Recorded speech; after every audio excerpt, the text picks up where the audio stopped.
But first, within the last hour, the New South Wales Police Deputy Commissioner announced that they have mobilised the Joint Counter-Terrorism Team in relation to the shocking revelation that a caravan full of explosives was discovered with intended Jewish targets, including a synagogue contained inside. The Premier has condemned the rising Semitism in his state. The vast majority of people in New South Wales find this behaviour abhorrent, appalling, against all of the values and beliefs that we share in New South Wales, and we will defeat them. Joining me now, foreign editor at The Australian, Greg Sheridan. Greg, this wasn't on our list of topics to talk about tonight, but I can't think of a more important one, to be honest, this evening. We've heard from the Premier, we've heard from the New South Wales Police.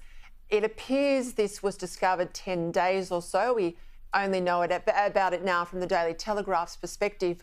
But what do we now need to hear said from the Prime Minister? Well, Peter, great to be with you. It's a very, very disturbing story. It's a very hard plot to interpret on its face.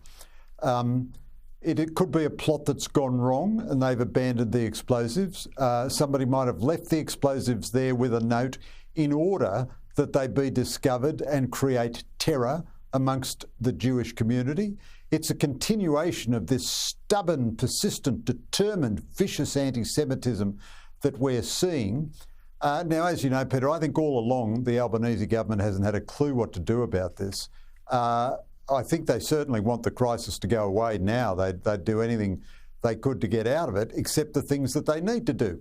So, first of all, Prime Minister Albanese has always seemed reluctant to treat this as the national crisis that it is. He does denounce anti-Semitism now, and that's good. That's good.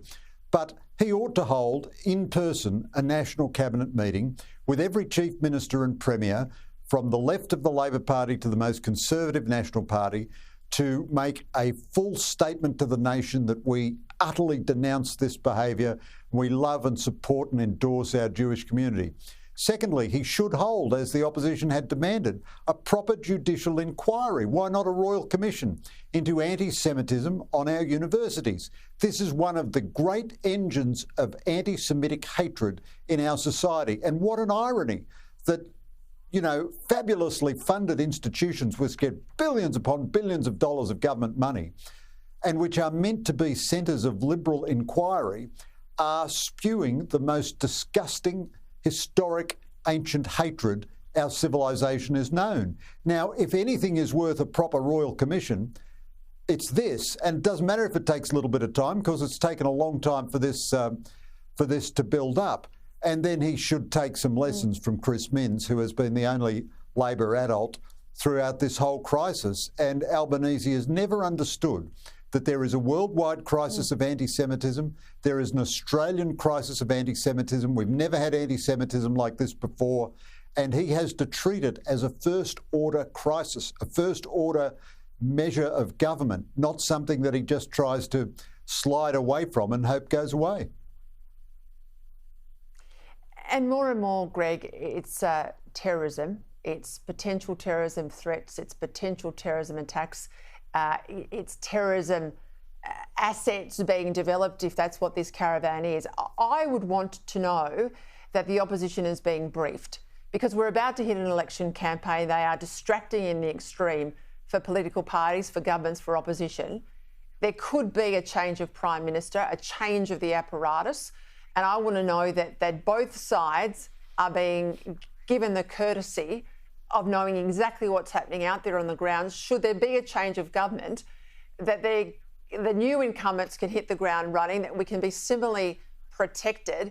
These are some of the things I think the Prime Minister can't dodge. I think now that we know this is out there in the ether, I think he has to front the cameras and give Australians confidence he has got this in hand.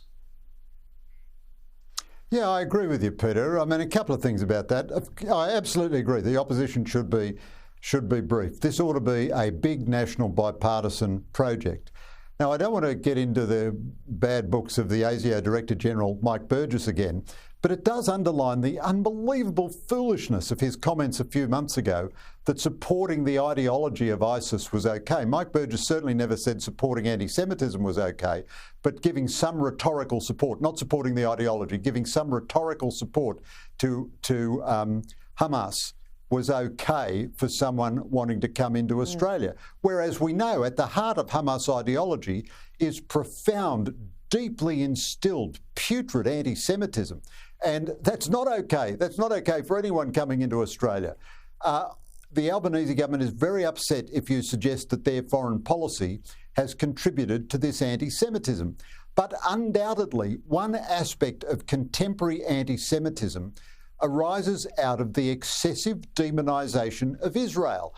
Now, the Albanese government, on its own testimony, has voted for resolutions at the United Nations which it found were, had contained material that it disagreed with, but which were anti-Israel and which, on balance, the Albanese government supported in order to increase pressure on Israel. But what that had the effect of doing was to further demonise Israel in the minds of radical activists. And you can't escape the impression that the green activists and the radical activists within Israel who have been brought up on a diet of anti-Semitism. I mean, Tanya Plibersek repudiated her past position, but she had described a previous Israeli Prime Minister as a war criminal. This is kind of the common parlance of the left of the ALP.